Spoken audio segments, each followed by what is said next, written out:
become practical atheists. We and may not declare that verbally, but subconsciously in our hearts that we go into this place and our emotions and our feelings fog the way that we see that God does not care for me. God does not love me. And I'm all alone in this situation. This is like the verse in New Testament, 1 Corinthians chapter 10, verse 13. It says, no temptation overtaking what is common to man, but God is faithful. He does not allow you to be tempted beyond your ability, but he does give a way of escape. Satan brings people into this lie, believing that, for promises of scripture that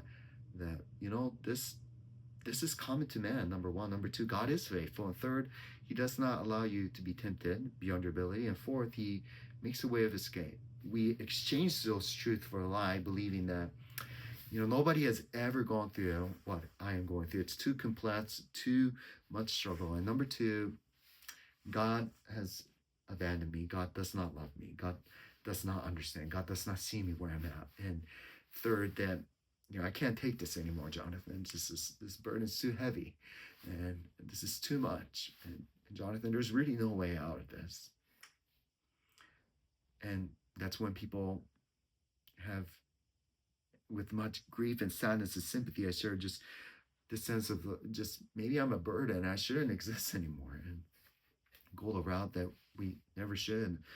Suicidal ideation, suicidal attempts. And for those who are going through, I want you to know that God is close to the brokenhearted, as the psalmist says. He understands your pain. He understands the burden that you're going through. Just like here, from our perspective that we may not be able to see, but so often what happens is that our feelings begin to rule and run our life.